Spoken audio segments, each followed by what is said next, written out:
तो स्टूडेंट, अगर आप भी अपना इस प्रकार का क्वेश्चन पेपर सॉल्व करवाना चाहते हैं तो आप नीचे दी गई मेल आईडी पे पीडीएफ बना करके सेंड कर दें, जिससे कि हम उसको सॉल्व करके अपलोड कर दें।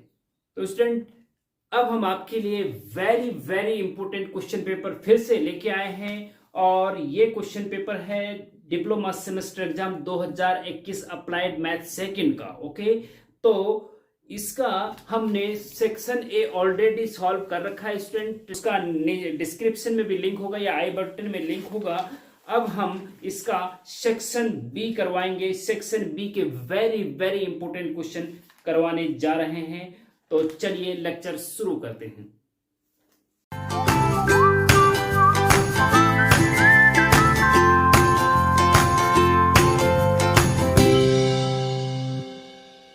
क्वेश्चन नंबर 27, क्योंकि 25 तक स्टूडेंट इसमें सेक्शन ए में थे, 20 सेक्शन बी का important question number 27, solve the differential equation dy बटे dx plus 2y tan x is equal to sin x। मतलब अवकल समीकरण ये है को हल करें, अवकल समीकरण दिस को हल करें। इस समीकरण को स्टूडेंट आपको हल करना है। ये अवकल समीकरण है, डिफरेंशियल इक्वेशन है, जिसमें इक्वल टू का साइन हो और dy बटे dx हो, अवकल समीकरण होती है। और इसके तो अब देखो इसको कैसे सॉल्व करें। सबसे इंपॉर्टेंट बात है कि ये अवकल समीकरण, आपको पता है कि अवकल समीकरण है, और अवकल समीकरण को कैसे सॉल्व करते हैं ये आपको पता होना चाहिए। अब अगर आपने डिटेल लेक्चर देखे हैं तो उसमें हमने 4 मेथड बता रखे हैं स्टूडेंट अवकल समीकरण को हल करने के। नंबर 1 है वेरिएबल सेपरेशन, चर पृथकीकरण विधि। नंबर 2 है होमोजीनियस समघातीय। नंबर 3 है रैखिक अवकल समीकरण, लीनियर डिफरेंशियल इक्वेशन। और नंबर 4 है एग्जैक्ट डिफरेंशियल इक्वेशन। अगर ये चारों डिफरेंशियल इक्वेशन को चारों मेथड आपको सॉल्व करने के आते हैं तो आप इसको भी सॉल्व कर देंगे, लेकिन नहीं आते हैं तो पहले आपको समझने पड़ेंगे कि ये चारों मेथड कैसे कैसे लगाए जाते हैं डिफरेंशियल इक्वेशन को सॉल्व करने के लिए। अगर आपको कुछ भी पता नहीं है तो नीचे डिस्क्रिप्शन में लिंक है, डिफरेंशियल इक्वेशन की प्लेलिस्ट देखिए, वहां पे डिटेल लेक्चर हमने दे रखे हैं, वहां जाके आप देख सकते हैं। लेकिन इस क्वेश्चन को कैसे सॉल्व करें, तो देखो स्टूडेंट कैसे सॉल्व करते हैं। होता क्या है कि हम ये पता करते हैं कि ये 4 डिफरेंशियल इक्वेशन के जो मेथड है उनमें से कौन सा इसमें लग सकता है। वेरिएबल सेपरेट हो रहे हैं कि नहीं, एक्स वाले एक तरफ वाई वाले एक तरफ, तो यहाँ पे कोई गुंजाइश नहीं नजर आ रही, तो वेरिएबल सेपरेशन मेथड हट गया। नंबर 2 फिर होमोजीनियस, देखो कि होमोजीनियस, अब देखो होमोजीनियस हम मुझे पता चल रहा है कि होमोजीनियस नहीं है, क्योंकि होमोजीनियस का एक पैटर्न होता है वो, इसीलिए मैं बार बार कहता हूं कि स्टूडेंट अगर आपको पता नहीं तो नीचे डिस्क्रिप्शन में लिंक है, डिटेल लेक्चर जाके वहां देख सकते हैं। तो ये होमोजीनियस से भी सॉल्व नहीं हो पा रहा, dy बटे dx plus 2y tan x equal to sin x, ये होमोजीनियस से भी सॉल्व नहीं हो पा रहा है, क्योंकि होमोजीनियस का पैटर्न थोड़ा दूसरे टाइप का होता है। तो अब कैसे होता है ये हम आप नीचे होमोजीनियस का लेक्चर देखेंगे तो वहां पर समझ में आ जाएगा, ठीक है जी। फिर दूसरा चलता है लीनियर, फिर लास्ट वाला एग्जैक्ट। ऐसे क्रम से ऐसे जाने, पहले वेरिएबल सेपरेशन देखो उससे हो रहा कि नहीं, फिर होमोजेनियस देखो उससे हो रहा कि नहीं, और फिर देखो लीनियर डिफरेंशियल इक्वेशन उससे हो रहा कि नहीं, नहीं तो फिर एग्जैक्ट से, ठीक है जी। तो लीनियर डिफरेंशियल इक्वेशन से हो रहा है कि नहीं, ये लीनियर डिफरेंशियल इक्वेशन से हो रहा है, लीनियर डिफरेंशियल वाला मेथड लगा के हो रहा है। ये कैसे पता चलेगा कि ये उससे हो रहा है, तो स्टूडेंट हमको पता है कि लीनियर डिफरेंशियल इक्वेशन का जो स्वरूप होता है वो इस प्रकार का होता है, dy बटे dx plus py is equal to q, इस प्रकार का होता है। लीनियर डिफरेंशियल इक्वेशन जो होती है ना वो इस प्रकार की होती है, dy बटे dx होता है, उसके साथ कुछ नहीं होता आगे पीछे, प्लस फिर y होता है, y के साथ p होता है, p जो होता है वो x का फंक्शन होता है, इज इक्वल टू फिर q होता है, q भी x का फंक्शन होता है, ठीक है जी। आप ये बोल सकते हो where p and q are function of x, p और q। देखो dy बटे dx के साथ कुछ नहीं होगा, जैसे dy बटे dx यहाँ पे भी कुछ नहीं है, अगर यहाँ पे कुछ है तो वहां से हटाना पड़ेगा पहले, ठीक है, ध्यान रखना इस चीज का। अगर dy बटे dx के साथ कुछ है तो वहां से पहले हटाना पड़ेगा आपको, ठीक है जी। यहाँ पे कुछ नहीं तो ठीक है, py y है यहाँ पे, हाँ y है, y के साथ क्या है 2 tan x, 2 tan x मतलब p हो गया, p क्या हो गया आपका 2 tan x, वो x का फंक्शन है, एक्सिस में तो x का फंक्शन है, ठीक है, is equal to q, q मतलब sin x है, sin x भी x का फंक्शन है, तो इसका मतलब ये लीनियर डिफरेंशियल इक्वेशन है, और अगर ये लीनियर आपको पता चल गया कि लीनियर डिफरेंशियल इक्वेशन है तो आप इसको सॉल्व कर सकते हैं। फिर अब आपको ये पता होना चाहिए कि लीनियर डिफरेंशियल इक्वेशन को सॉल्व कैसे करते हैं। ठीक है जी, तो कैसे करते हैं सब स्टेप बता देता हूं मैं आपको। ठीक है जी, स्टेप फर्स्ट क्या करेंगे कि जनरल इक्वेशन से तुलना करेंगे, इसकी तुलना इससे करेंगे। ठीक है, इसकी तुलना इससे करेंगे तो पी और क्यू की वैल्यू निकालेंगे, पी और क्यू की वैल्यू निकालो। ठीक है जी, सेकेंड स्टेप में क्या करेंगे, आई एफ होता है एक, आई एफ इंटीग्रेटिंग फैक्टर, वो होता है I F is equal to E की power integration P D X. Integrating factor P रख दो, इंटीग्रेशन कर दो ई की पावर में। ठीक है जी, तो इंटीग्रेटिंग फैक्टर सेकंड फंक्शन में क्या करेंगे, सेकंड स्टेप में क्या करेंगे, इंटीग्रेटिंग फैक्टर निकालेंगे। थर्ड स्टेप में क्या करेंगे, इंटीग्रेटिंग फैक्टर का गिवन इक्वेशन में बोथ साइड मल्टीप्लाई कर दो, बोथ साइड मल्टीप्लाई कर दो। ठीक है जी, दोनों साइड मल्टीप्लाई कर दो। अब चौथे स्टेप में स्टूडेंट क्या होगा, चौथे स्टेप में हमें जो कंडीशन मिलेगी वो इस टाइप की मिलेगी, वो मिलेगी इस प्रकार की, डी बटे d x y into integrating factor is equal to left hand right hand side. ठीक है जी, फिर पांचवें स्टेप में हम इसकी बोथ साइड, मतलब जो भी ये मिलेगा इसका इंटीग्रेशन बोथ साइड कर दो। ठीक है जी, पांचवें स्टेप में इंटीग्रेशन बोथ साइड, ये पांचवें स्टेप में यहां पे लिख देता हूं, यहां पे पांचवें स्टेप में इंटीग्रेशन बोथ साइड, बस। तो आपका आंसर इंटीग्रेशन बोथ साइड का मतलब इंटीग्रेशन लगा देना इस पे। ठीक है जी, तो इस प्रकार से ये 5 स्टेप है, इनको फॉलो आप करेंगे तो लीनियर डिफरेंशियल इक्वेशन को सॉल्व आप कर लेंगे। आप कैसे करेंगे देखिए, अब देखिए जो सॉल्यूशन देखना है इसका। ठीक है जी, सॉल्यूशन देखना है इसका। हाँ, सबसे पहले आप क्या करेंगे, गिवन इक्वेशन क्या है, गिवन इक्वेशन है भैया dy बटे dx plus 2y tan x is equal to sine x. ठीक है जी, तो गिवन इक्वेशन को इक्वेशन नंबर 1 मानेंगे। ठीक है, नाउ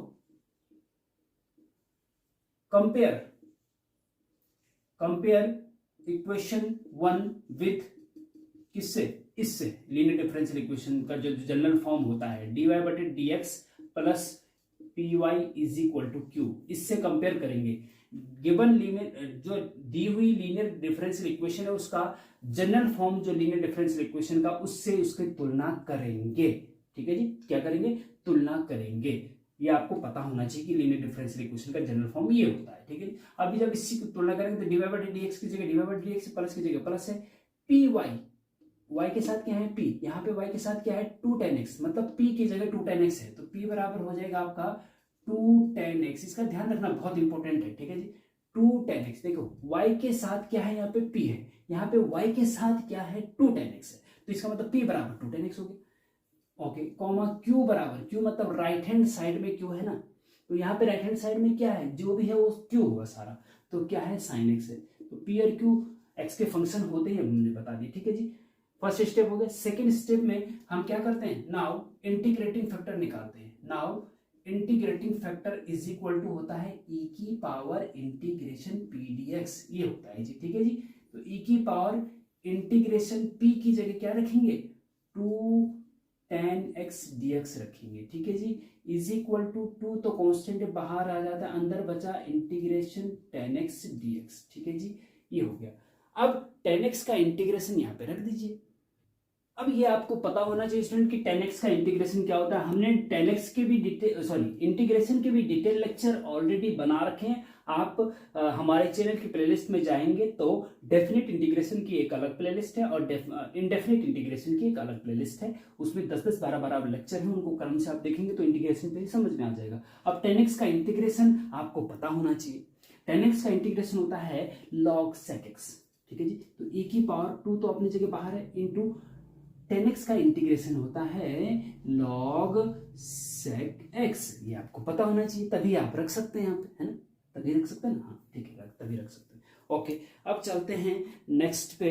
अब जरा हम यहाँ पे मिटा देते हैं यार, क्योंकि यहाँ पे जो है ना जगह कम है। हाँ अच्छा, ये भी चलो। हाँ इज इक्वल टू, देखिए आगे ए की पावर। अब देखो इस चीज में एक चीज ध्यान देना स्टूडेंट, कि लॉग के आगे जो नंबर होता है ना उसको हम पीछे आगे ले जा सकते हैं। ये लॉग की प्रॉपर्टी होती है। 2 जो है लॉग के आगे है, इसको इधर ले जाना है तो यहाँ पे स्क्वायर में चला जाएगा। ए की पावर हो जाएगा लॉग सेक स्क्वायर एक्स।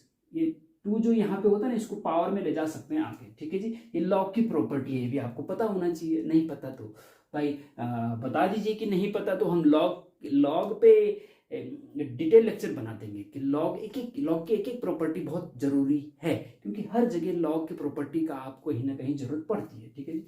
अच्छा, अब दूसरी प्रॉपर्टी फिर से लॉग की आ गई। जब e की पावर कुछ भी होता है, देखो e की पावर लॉग x बराबर x होता है, e से लॉग हट जाता है, जो यहाँ होता है वो यहाँ पे आ जाता है, तो यहाँ से e से लॉग हट जाएगा, बचेगा क्या, सेक स्क्वायर एक्स। ये लॉग की प्रॉपर्टी है ये भी। ठीक है जी, एक्सपोनेंशियल लॉग का अपोजिट होता है। ठीक है जी, e से लॉग हट जाता है, e की पावर अगर जो लॉग है तो लॉग हट जाता है, बचेगा सेक स्क्वायर एक्स, जो वहां पे होता है वो बच जाता है, तो सेक स्क्वायर एक्स हो गई। इंटीग्रेटिंग फैक्टर क्या हो गया जी, सेक स्क्वायर एक्स हो गया जी। ठीक है जी, नाउ वन एम्प्लाइज। अब समीकरण 1 जो है ना, इसके दोनों पक्षों में इंटीग्रेटिंग फैक्टर का मल्टीप्लाई करने पर, तीसरे स्टेप में हम यही बताया था यहाँ पे कि समीकरण 1 के दोनों पक्षों में इंटीग्रेटिंग फैक्टर का मल्टीप्लाई कर दो, इधर भी कर दो और इधर भी कर दो। ठीक है जी, तो इंटीग्रेटिंग फैक्टर का मल्टीप्लाई करेंगे अगर, तो ये हो जाएगा आपका sec square x integrating factor है इंटू दिस क्या, dy बटे dx plus 2y tan x is equal to, इधर भी कर दो sec square x into sine x. Integrating factor sec square x है ना, साइन एक्स में भी कर दो। ठीक है, दोनों तरफ मल्टीप्लाई हो गया। अब स्टूडेंट एक चीज ध्यान रखना, यहाँ पे जब इसका अंदर मल्टीप्लाई करते हैं ना, यहाँ पे एक कंडीशन पैदा होती है। वो कंडीशन होती है ये कौन सी, देखो डी बटे डी एक्स और ब्रैकेट में y into integrating factor, y into integrating factor, y into integrating factor क्या है यहाँ पे, सेक स्क्वायर एक्स है, इज इक्वल टू, यहाँ पे इसको भी थोड़ा सा सिंप्लीफाई करेंगे, क्योंकि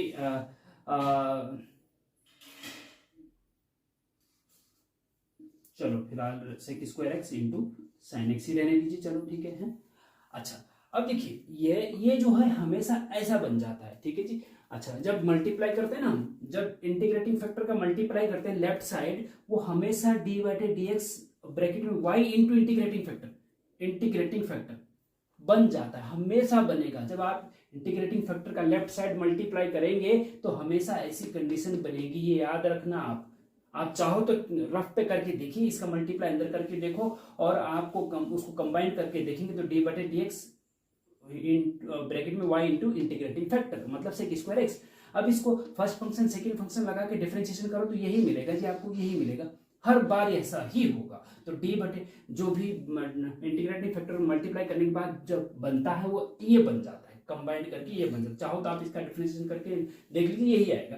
तो डी बटे d x y into integrating factor, जो भी इंटीग्रेटिंग फैक्टर होता है सेक स्क्वायर एक्स। ठीक है जी, वाई तो फिक्स है, डी बटे डी एक्स भी फिक्स है, इंटीग्रेटिंग फैक्टर की जगह जो होगा वो आएगा। ठीक है जी, इज इक्वल टू ये हो गया।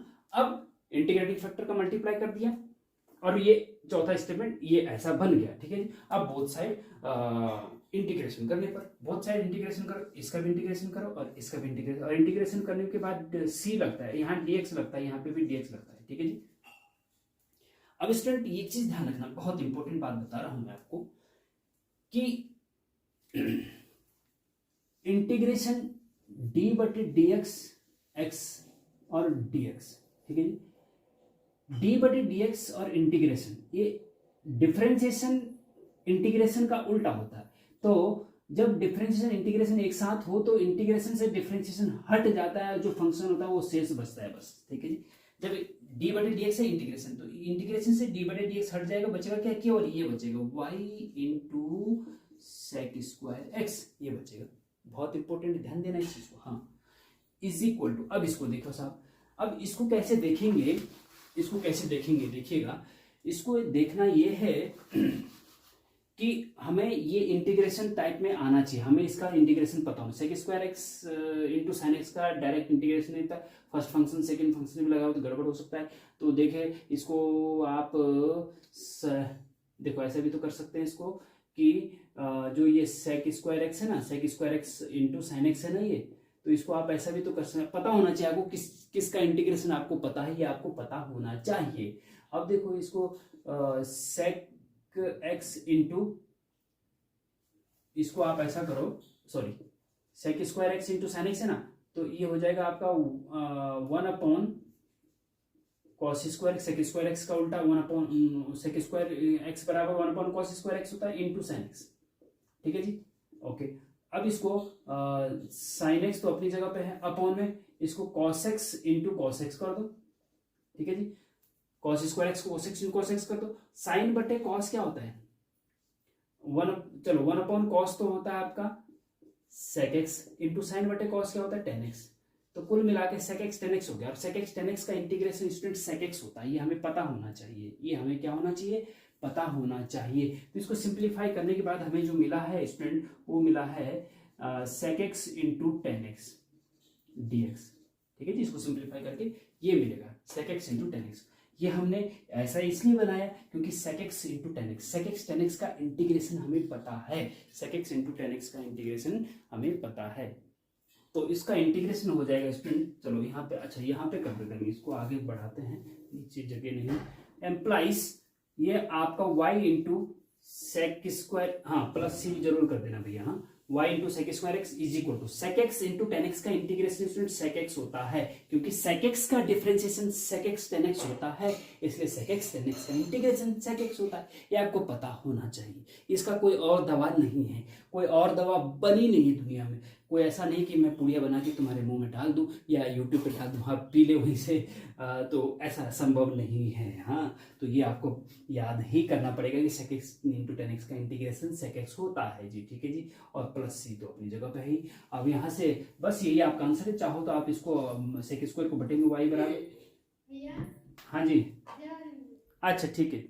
अब यहाँ से आप सेक स्क्वायर को इधर ले जाएंगे तो वाई बराबर हो जाएगा सेक एक्स बटे सेक स्क्वायर एक्स प्लस, देखो सेक एक्स बटे सेक स्क्वायर एक्स प्लस सी अपॉन सेक स्क्वायर एक्स। ठीक है जी, तो ये यहाँ से हो जाएगा y बराबर सेक एक्स से एक सेक एक्स कट जाएगा, 1 अपॉन सेक एक्स बचेगा, और 1 अपॉन सेक एक्स जो होता है कॉस एक्स होता है। ठीक है जी, plus 1 upon cosec square X, sorry 1 upon sec square X cosec square X होता है, cosec square x into C, आपका ये आंसर ये आ जाएगा। ठीक है जी, तो लीनियर डिफरेंशियल इक्वेशन को हमने सॉल्व करके y बराबर समथिंग आया, जो y बराबर y और x के पदों में जो भी आता है वो सिंपल इक्वेशन होती है, जिसमें dy बटे dx नहीं होता है तो वो सिंपल इक्वेशन हो गई। तो डिफरेंशियल इक्वेशन को सिंपल इक्वेशन में, डिफरेंशियल इक्वेशन को सॉल्व करने का मतलब है कि हमें एक सिंपल इक्वेशन मिलती है। ठीक है जी, और जब सिंपल इक्वेशन को सॉल्व करते हैं तो x और y की वैल्यू मिलती है, ये आपको समझना चाहिए। ठीक है जी, तो इस प्रकार से स्टूडेंट इसको अच्छे से कर लेना। और दूसरा स्टूडेंट क्या है कि हो सकता है कि लीनियर डिफरेंशियल इक्वेशन की जगह पे एग्जैक्ट डिफरेंशियल इक्वेशन आ जाए, या वेरिएबल सेपरेशन आ जाए, होमोजीनियस आ जाए। आपको चारों के चारों मेथड आने चाहिए, बहुत इंपॉर्टेंट है। ठीक है जी, और नीचे डिस्क्रिप्शन में लिंक में दे रहा हूं डिफरेंशियल इक्वेशन की पूरी प्लेलिस्ट, वहां पे हर मेथड का एक लेक्चर है, तो 4 लेक्चर चारों के चारों आप अच्छे से देख लेंगे तो सब कुछ आपको समझ में आ जाएगा। और पहला लेक्चर जो है उसमें ऑर्डर और डिग्री के बारे में बताया गया, 2 मार्क्स का वो भी आता है, उसको भी अच्छे से समझ लीजिएगा। ठीक है जी, तो इस प्रकार से स्टूडेंट ये क्वेश्चन हो गया है। चलते हैं नेक्स्ट क्वेश्चन पे। तो next question student, question number 28, find the mean of the mean मतलब माध्य of the following frequency distribution, बारंबारता निम्न आवर्ती वितरण का माध्य ज्ञात कीजिए। ये x की वैल्यूज दे रखी है और f की वैल्यू, बारंबारता और x की वैल्यूज दे रखी है। ठीक है जी, अब इसका मीन निकालना मतलब माध्य निकालना है, तो कैसे निकालेंगे? तो स्टूडेंट स्टैटिस्टिक्स में है माध्य, माध्यिका और बहुलक। ठीक है जी, मीन मीडियन मॉड।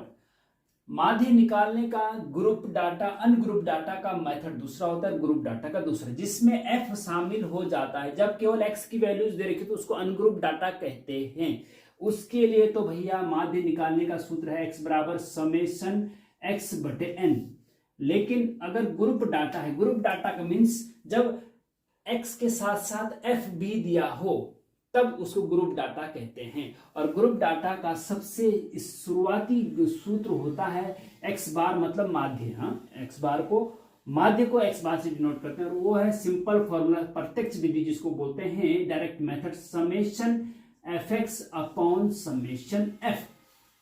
तो एफ और एक्स का मल्टीप्लाई करो और उनका सम कर दो और एफ का भी सम कर दो, समेशन एफ निकाल दो और आंसर आ जाएगा। लेकिन अगर ये आंकड़े बड़े बड़े हैं तो एक कल्पित माध्य विधि भी होता है, वो होता है ए प्लस समेशन एफ डी बटे समेशन एफ, जहां डी बराबर एक्स माइनस ए होता है। स्टूडेंट ये डिटेल में हम यहाँ पे नहीं बताना चाहते हैं, क्योंकि अगर आपको डिटेल देखना है तो एक लेक्चर बना रखा हमने माध्य के ऊपर, मीन के ऊपर। हाँ, नीचे डिस्क्रिप्शन में भी लिंक दे देंगे, एक लेक्चर बना रखा है, उसको अगर आप देखेंगे तो माध्य से रिलेटेड एक्स वाई जेड सब कुछ आपको समझ में आ जाएगा। तब से ग्रुप डाटा का हो चाहे अनग्रुप डाटा का क्वेश्चन सब समझ लेंगे। तो नीचे डिस्क्रिप्शन में लिंक है, उसको देख लेना, जब लेक्चर खत्म हो जाएगा तो सब कुछ समझ में आ जाएगा। इसको कैसे करना यहाँ पे हम ये बताएंगे, ठीक है जी। तो इसको सॉल्यूशन देखिए स्टूडेंट, इसका हम टेबल बनाते हैं। सबसे पहले तो एक्स की वैल्यूज लिखते हैं, फिर क्या करते हैं, फिर वाई की वैल्यूज लिखते हैं, और फिर जो है इन एक्स वाई की वैल्यूज रखने के बाद उसको आगे देखते हैं कैसे कैसे सॉल्व करते हैं। देखिएगा एक्स की वैल्यू क्या है जी, 6 12 18। हाँ, 6 12 18 24 30 और 36, ठीक है जी, ये हो गया इतना सी। ओके, अच्छा वाई की वैल्यू क्या है, 5 4 5 6 4 6, ये हो गया जी एक्स, सॉरी वाई नहीं है ये एफ है, ठीक है जी, एक्स और एफ, ठीक है। एक्स और एफ की वैल्यू आपको क्वेश्चन में दे रखी है। अब आपको माध्य निकालना है इनकी सहायता से। तो भैया आगे टेबल में और क्या क्या आएगा ये आपको पता चलेगा किससे, ये पता चलेगा आपको फॉर्मूले से पहले। तो इसलिए सबसे पहले जब भी आप माध्य का क्वेश्चन सॉल्व कर रहे हो, मीन का क्वेश्चन या मीडियन का, मॉड का, किसी का भी हो, तो सबसे पहले फॉर्मूला लिखेंगे, इसके नीचे फॉर्मूला लिखेंगे। कैसे लिखेंगे देखिएगा, एक्स बार बराबर यहाँ पे लिखेंगे एक्स बार, इसके नीचे जब इस टेबल के नीचे आपकी जो कॉपी है उसके नीचे आप लिखेंगे एक्स बार। हम जानते हैं, वी नो दैट एक्स बार बराबर समेशन एफ एक्स बटे समेशन एफ, ये आपको पता है, ठीक है जी। ये फॉर्मूला डायरेक्ट मेथड है, हम इसको सिंपल मेथड से ही अभी करना चाहते हैं क्योंकि ये आंकड़े छोटे छोटे तो कोई दिक्कत वाली बात नहीं है, ठीक है जी। अच्छा, अब ये फॉर्मूला हमने लिख दिया, तो क्यों लिखा, इसका मतलब ये है कि हमें समेशन एफ एक्स चाहिए, समेशन एफ चाहिए, जिससे कि हम यहाँ पे रख दें। तो भैया देखो, समेशन एफ का मतलब होता है जितने भी एफ है उनका जोड़ना समेशन एफ होता है। तो इनको जोड़ दो क्योंकि वो हमें चाहिए, ठीक है जी। 5 और 4 9 और 5 14 और 6 20 और 4 24 और 6 30, ये तो हो गया 30, 30 हो गया जी। 30 क्या है ये है जी आपका, इसके नीचे, इसके ठीक नीचे लिखेंगे ये, इसके मान समेशन एफ आपका निकला है 30, ठीक है जी। इसके नीचे, इसके ठीक नीचे, टेबल के ठीक नीचे समेशन एफ एक्स वगैरह लिखेंगे, तब लिखेंगे ये फॉर्मूला उसके ठीक नीचे। फिर हम 2-3 लाइन छोड़कर फॉर्मूला लिखेंगे, ये टेबल के 2-3 लाइन छोड़ करके आप फॉर्मूला लिखेंगे, ठीक है। ओके, अब समेशन एफ तो आ गया, समेशन एफ एक्स भी आ जाए तो हम इसमें रख देंगे, तो समेशन एक्स बार आ जाएगा। अब समेशन एफ एक्स कैसे आएगा भैया, समेशन एफ एक्स मतलब एफ और एक्स का पहले मल्टीप्लाई करो और फिर उनको जोड़ दो। समेशन एफ एक्स का मतलब क्या है, एफ इंटू एक्स है ना यहाँ पे, तो इसका मतलब एफ और एक्स का पहले मल्टीप्लाई कर दो और फिर उसको सम मतलब जोड़ दो। तो एफ और एक्स का मल्टीप्लाई करना पड़ेगा, तब हमें एफ एक्स मिलेगा।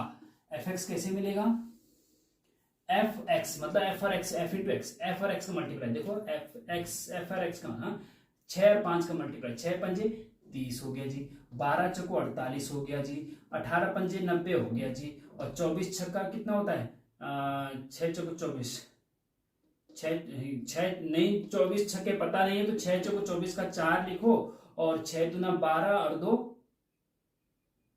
14। हाँ, 6 चौको 24 का 4 हासिल 2, 6 दूना 12 और 2 14, 144 हो गया। अब 30 चौको कितने होते हैं, 4 तिया 12 कर दो बस, और उसके बाद 0 लगा दो। 36 छक्के कितने होते हैं ये भी नहीं पता, तो 6 छक्के 36 का 6 लिख दो, हासिल 3 हो गया। 6 तिया 18 और 18 और 3 कितने होता है, 21 होता है जी, तो 216 हो गया। तो भैया ये क्या हो गया आपका, एफ एक्स की वैल्यू हमने लिख दी। अब समेशन एफ एक्स चाहिए। समेशन एफ एक्स का मतलब जो भी एफ एक्स है उनको जोड़ दो, समेशन मतलब जोड़ दो, ठीक है जी, तो समेशन एफ एक्स होगा। अब देखो इनको जोड़ो, इकाई के अंक 8, 8 और 4 12, और 12 और 6 18 का 8 हासिल हो गया 1, ठीक है जी।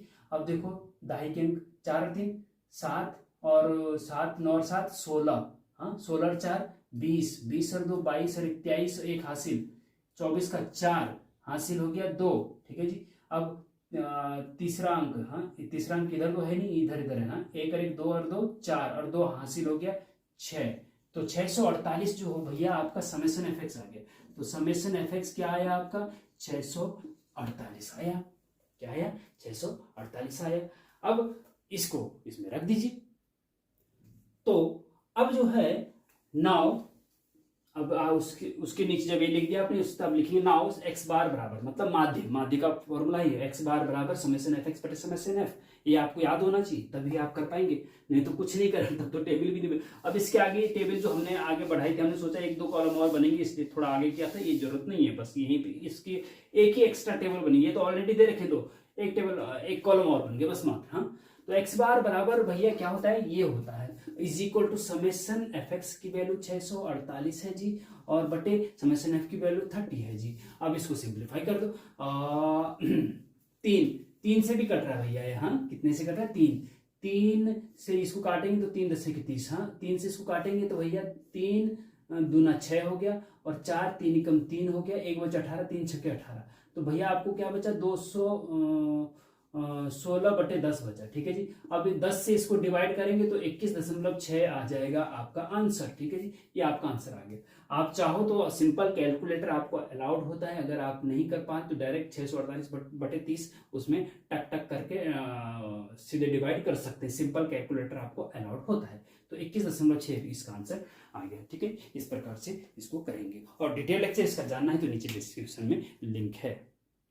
अब नेक्स्ट क्वेश्चन देखिए student, solve integration dx upon X square plus 6x plus 5, मतलब इसका इंटीग्रेशन करना है। फंक्शन आपके पास है 1 upon X square plus 6x plus 5, मतलब ऊपर तो 1 है, dx तो यहाँ पे रहता है, और नीचे जो है द्विपद बहुपद है, हाँ क्वाड्रेटिक फंक्शन है, क्वाड्रेटिक 2 पावर है ना maximum, x square plus 6x x square plus dx plus c के टाइप का है, तो ये क्वाड्रेटिक फंक्शन हो गया।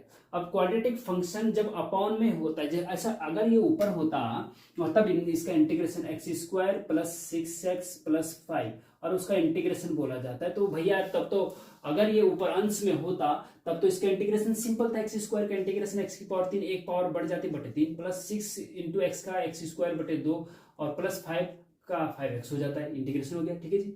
लेकिन जब अपॉन में है, क्वाड्रेटिक फंक्शन अगर अपॉन में है x square plus 6x plus 5, तब इसका इंटीग्रेशन कैसे होगा, ये बड़ा क्वेश्चन है, बड़ा क्वेश्चन है जी, बड़ा है तो कैसे होगा बताइए।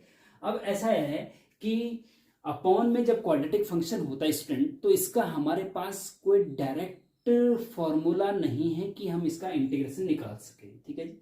एक चीज इससे ध्यान आनी चाहिए आपको, जैसे कि मुझे आ रही, क्योंकि मैंने प्रैक्टिस कर रखी है, आपने अगर प्रैक्टिस कर रखी है तो आपको भी ध्यान आना चाहिए, ठीक है, आना चाहिए।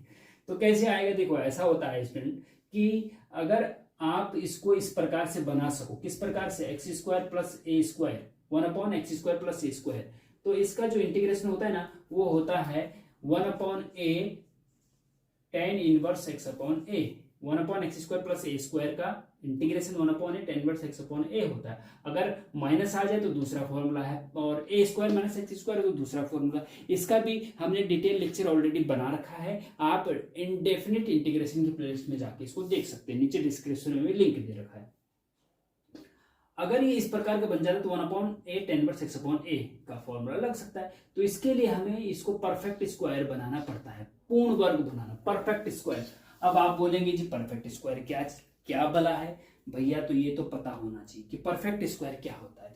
परफेक्ट स्क्वायर आपको आना चाहिए बनाना। देखो x² प्लस 6x प्लस 5 ये है, ये क्वाड्रेटिक फंक्शन है। इसको अगर परफेक्ट स्क्वायर बनाना है, पूर्ण वर्ग बनाना है, अगर नहीं पता तो ध्यान से देखिए, पूर्ण वर्ग बनाना है तो क्या करते हैं कि जो x का कोफिशिएंट होता है उसका आधा करते हैं। x का कोफिशिएंट क्या है 6 है, प्लस का 6 है, उसका आधा करो बटे 2 करो तो क्या बचेगा 3। तो उसका x के कोफिशिएंट के आधे का वर्ग कर दो, आधे का वर्ग कर दो। तो आधे का वर्ग करें, x के कोफिशिएंट का आधा किया 3 आया, उसका वर्ग किया तो 9 आया। तो जो x के कोफिशिएंट के आधे का वर्ग होता है वो इसमें जोड़ते और घटाते हैं, जो भी आपके पास इक्वेशन दे रखी। तो इसमें +9 भी कर दो और -9 भी कर दो, कोई फर्क पड़ रहा है? कोई फर्क नहीं, क्योंकि इससे ये खत्म हो जाए। अब जो ये +9 है, लेकिन ये इसको यहाँ पे करना है, यहाँ ये एक चीज ध्यान रखना कि 6x के साथ करना है, जिसका हम आधे का वर्ग कर रहे हैं उसके साथ करना है प्लस और माइनस, ठीक है जी। मतलब कहने का ये है कि चलो मैं ये बता दे, ऐसा करना है इसको, x² प्लस 6x में क्या जोड़ना और घटाना है, x के कोफिशिएंट के आधे का वर्ग जोड़ना और घटाना है। इस 6x का +9 भी करना, -9 भी करना, और +5 तो अपनी जगह पे है ही, बीच में ये आ गया, इससे कट जाएगा तो सेम वही आएगा ना, कोई दिक्कत नहीं। अब जो इतना पार्ट होता है ना, ये आपका बन जाता है x + 3 का होल स्क्वायर। आप चाहो तो a + b का होल स्क्वायर फॉर्मूला लगा के यही आ जाएगा जी। तो ये तो बन गया ये, ठीक है जी। और ये क्या बना, माइनस का 9 + 4, माइनस का 4 बचा, तो माइनस के 4 को आप 2 का स्क्वायर भी लिख सकते हैं, -2 का स्क्वायर। तो इसका मतलब ये हुआ स्टूडेंट, इसको जब सॉल्व करेंगे आप तो इंटीग्रेशन 1 इसकी जगह पे आप लिख सकते हैं ये क्या, x + 3 का whole square plus, sorry minus है शायद, हाँ, -2 का होल स्क्वायर और dx, ठीक है जी, ये हो गया। अब देखिए स्टूडेंट, यहां पे जो आया है वो आया है x + 3 का होल स्क्वायर -2 माइनस आया, हाँ? अगर ये ऐसा होता, देखो ये है, अगर x² + a², अगर बीच में प्लस होता तब तो ये वाला फॉर्मूला लगना था, यहाँ पे 1/a tan 1/x/a, a की जगह पे यहाँ पे 2 होता और x की जगह पे x + 3 होता, ठीक है। लेकिन यहाँ आगे पीछे -1/x² - a² dx, अब ये वाला फॉर्मूला लगेगा। अब ये वाला फॉर्मूला भी आपको पता होना चाहिए, नहीं पता तो आंशिक भिन्न से भी इसको सॉल्व किया जा सकता है, आंशिक भिन्न से इसको आंसर निकाला जा सकता है, लेकिन एज ए फॉर्मूला आपको याद रखना पड़ेगा। तो 1/x² - a² का जो फॉर्मूला होता, मतलब इंटीग्रेशन होता है स्टूडेंट डायरेक्ट, जैसे कि इसका ये है वैसे ही इसका ये होता है 1/2a log, ब्रैकेट के अंदर ऊपर रखो x-, क्योंकि यहाँ माइनस है तो ऊपर x-a और अपॉन में x + a, ये होता है जिसका फॉर्मूला। और अगर 3 टाइप के बनते हैं, हाँ, अगर यहाँ पे 1/a² - x² आ जाए, देखो ये तो a² पहले आए या बाद में आए उससे कोई फर्क नहीं पड़ता जब बीच में प्लस होता है, क्योंकि कॉम्पिटिटिव लॉ का पालन करता है, इसको आगे पीछे रख, लेकिन ये इसको अदला बदली करने से फर्क पड़ता है, तो इसका फॉर्मूला दूसरा है, इसका दूसरा है, ठीक है जी। अब अगर 1/a² - x² है तो फिर क्या होगा, तब होता है 1/2a log, जो a - x है नीचे आता है, जो जैसे x - है तो ऊपर आता है, यहाँ पे a - x नीचे आता है, a - x नीचे तो ऊपर प्लस वाला a + x आएगा, ठीक है जी। ये तो ये याद रखने आपको तीनों फॉर्मूले, ये आपको तीनों फॉर्मूले क्या रखने हैं, याद रखने हैं। इनमें से कोई सा भी परफेक्ट स्क्वायर जब बनाते तो कोई सा भी बन सकता है। अगर यहाँ 2² पहले है ये बाद में आ जाए तो ये वाला लगेगा, यहाँ पे प्लस बीच में है तो ये वाला लगेगा, और माइनस बीच में है ये तब ये वाला लगेगा। तो इसका मतलब ये यहाँ पे ये लगेगा x² - a², ठीक है जी। अच्छा, तो इज इक्वल टू होता है 1/2a, 2 इंटू a कितना है जी, यहाँ पे a का स्क्वायर, यहाँ पे 2 का स्क्वायर, मतलब a2 है, ठीक है जी, into log x - a, x की जगह पे यहाँ पे x + 3 है, x + 3, ध्यान रखना इस चीज का, x की जगह पे यहाँ पे x का स्क्वायर है ना, तो यहाँ पे x + 3 का होल स्क्वायर है, तो स्क्वायर किस पे है, x + 3, तो x की जगह पे x + 3 है, x - a, -a की जगह 2 है, अपॉन x प्लस ए मतलब x प्लस 3 प्लस a मतलब 2, बस ये आपका आंसर हो जाएगा। 1/2 और लॉग ब्रैकेट के अंदर 3 में से 2 का 1 बता x प्लस 1 बचेगा अपॉन यहाँ पे x प्लस 3 और 2 5। ठीक है जी, ये आपका आंसर हो जाएगा। बस प्लस सी जरूर लगा लीजिए भैया, क्योंकि इनडेफिनिट इंटीग्रेशन में प्लस सी भी लगता है। जैसे इंटीग्रेशन जो फाइनल आंसर आता है ना, तो प्लस सी लगा दिया जाता है। ठीक है जी, प्लस सी क्यों लगाया जाता है, ये भी जब इनडेफिनिट इंटीग्रेशन का पहला लेक्चर आप देखेंगे हमारे प्लेलिस्ट में जाके, तो वहां पे समझ में आ जाएगा। ठीक है, इस प्रकार से ये समझने की कोशिश करिए। तो next question number 30, find mod of the following data. Very important question student. Mod मतलब बहुलक, बहुलक ज्ञात करना है। निम्नलिखित आंकड़ों का बहुलक ज्ञात कीजिए। CI दे रखा है, CI मतलब क्लास इंटरवल, वर्ग अंतराल 0 से 10, 10 से 20, 70 से 80।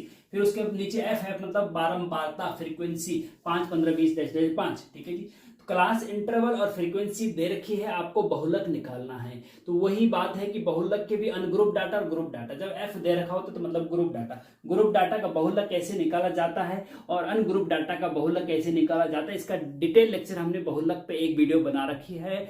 बहुत मजेदार, बहुत इंटरेस्टिंग, गजब की वीडियो है, उसको आप डिटेल में देख सकते हैं, नीचे डिस्क्रिप्शन में लिंक है। इसको कैसे सॉल्व करना है स्टूडेंट, तो सबसे पहले मैंने पिछले माध्य वाले क्वेश्चन में भी बताया आपको कि सबसे पहले क्या करते हैं कि आपको टेबल बनानी होती है सॉल्यूशन जब करते हैं, और जो क्लास जो आपके कॉलम दे रखे हैं ऑलरेडी उनको लिख दीजिए, और उसके अलावा फिर आगे क्या क्या होता है उसके लिए उससे पहले फॉर्मूला लिख दीजिए। ठीक है जी, सबसे पहले हम क्या करते हैं,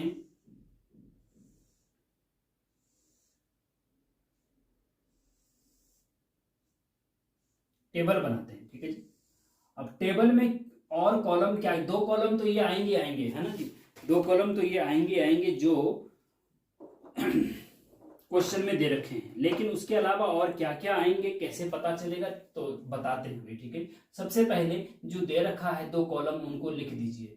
ये हो गया आपका 0 से 10, 0 से 10, 10 से 20, 20 से 30 और 30 से 40, 40 से 50, 50 से 60 और 60 से 70 और 70 से 80।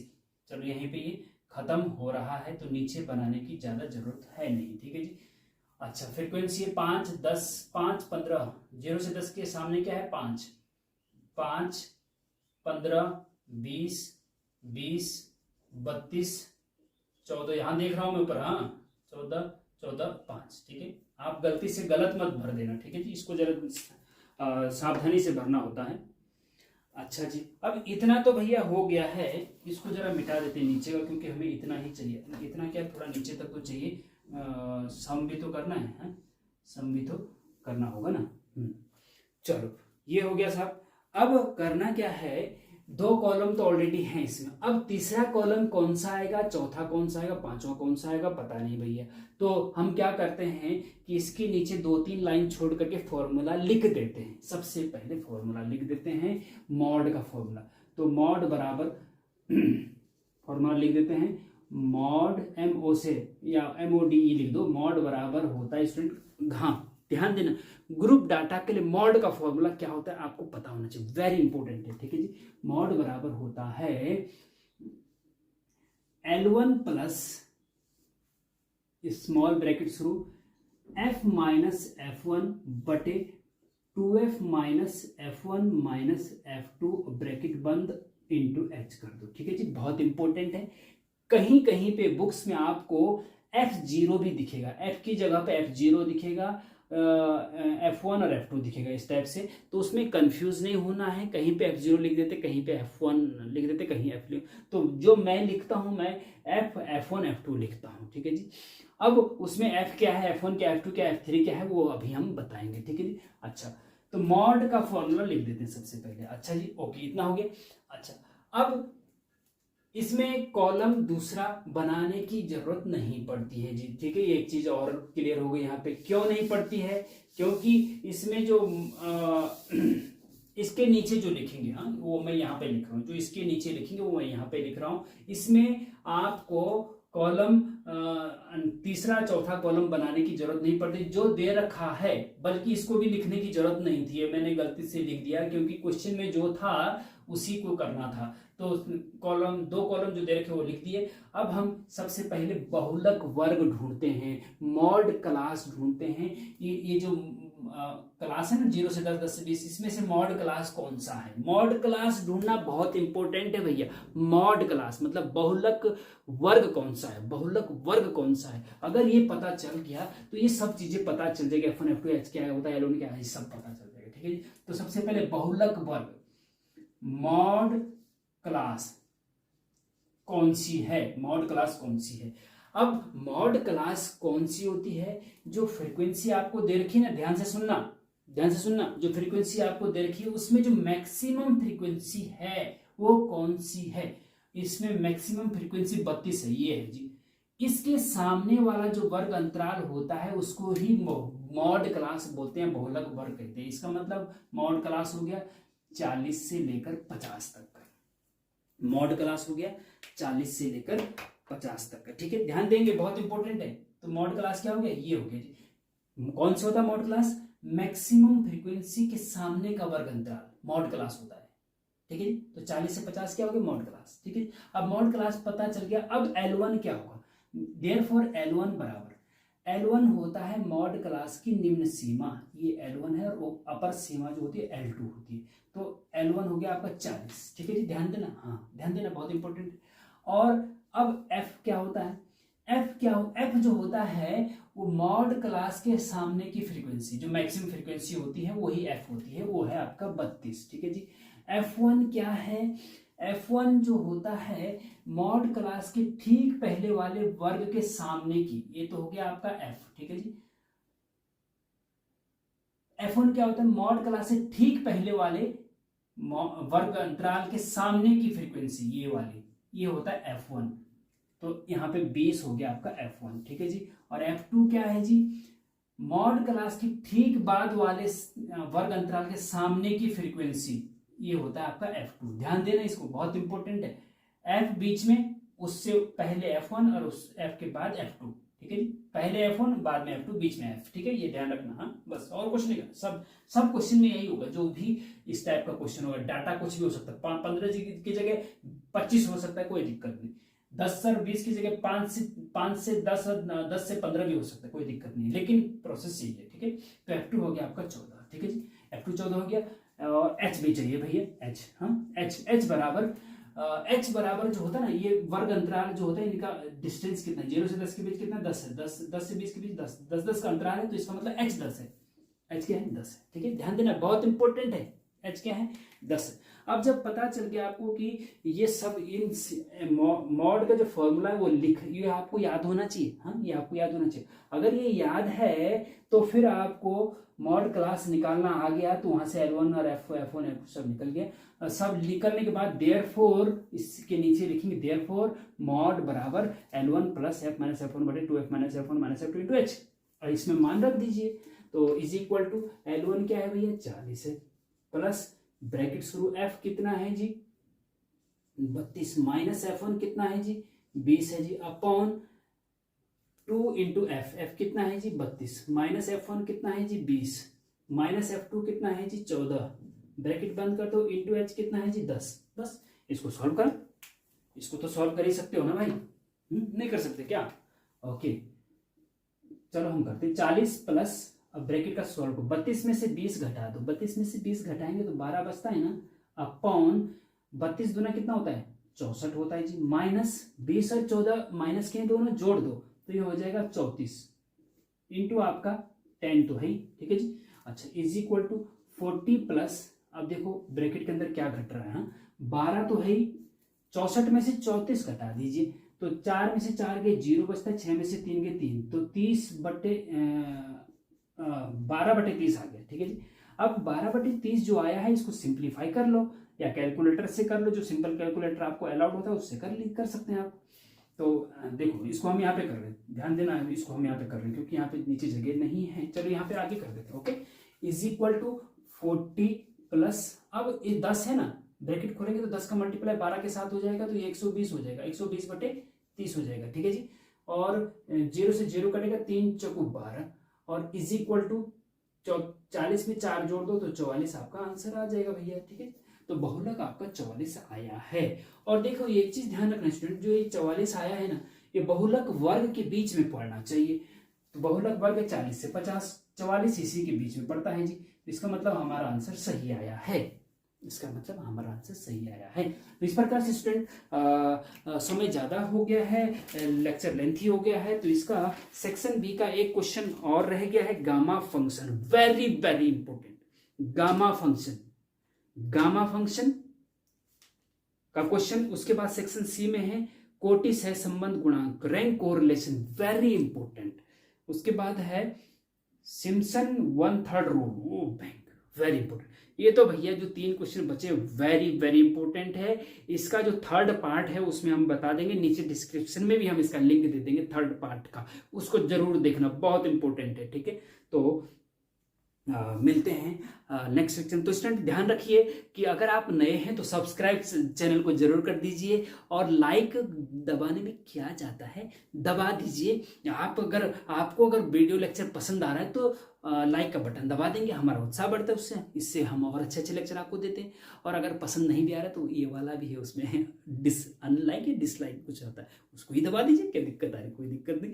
अच्छा, और शेयर जरूर करिए, अपने नियर एंड डियर को शेयर करिए, क्योंकि यूनिवर्स का लॉ है, यूनिवर्स का एक नियम है कि जितना आप देते हैं उसका 1000 गुना आपको वापस मिलता है। तो जितना आप लोगों को शेयर करेंगे ज्ञान, उतना ज्ञान आपको ज़्यादा मिलेगा, उतना ऊपर वाला पे कृपा ज़्यादा करेगा, ठीक है। तो शेयर करना मत भूलिएगा। और कोई भी आप मोटिवेशन, हमारे मोटिवेशन के लिए कुछ कमेंट करना चाहते हैं तो नीचे कमेंट बॉक्स में कमेंट लिख दीजिए कि सर आप बहुत अच्छा पढ़ाते हैं। अगर खराब भी कहीं लगता है तो वो लिख दो, सर आप बहुत खराब पढ़ाते हैं, ये चीज़ आपकी सही नहीं है, ये चीज़ आपकी अच्छी है, इस क्वेश्चन में ये दिक्कत है, ये हमें और समझा दीजिए। जो भी आपका क्वेरी है, आप कॉम्प्लीमेंट देना चाहते हैं, वो कमेंट बॉक्स में लिखिए। ऐसा नहीं कि हम पढ़ते नहीं, हम आपके एक एक मैसेज को अच्छे से पढ़ते हैं। आप जरूर कमेंट करिए, अच्छा बुरा जो आपको जैसा उचित लगता है ऐसे करिए, आप कमेंट जरूर करिए, जिससे कि हमारा भी उत्साह बढ़े कि अरे आपको अच्छा लग रहा है, ठीक है, अच्छी बात है, हम और अच्छा, और कुछ कमियां हैं तो वो बताइए, जिससे कि हम आगे उनको और सुधार कर सकें, ठीक है। तो मिलते हैं नेक्स्ट लेक्चर में। Thank you, thank you, thank you very much.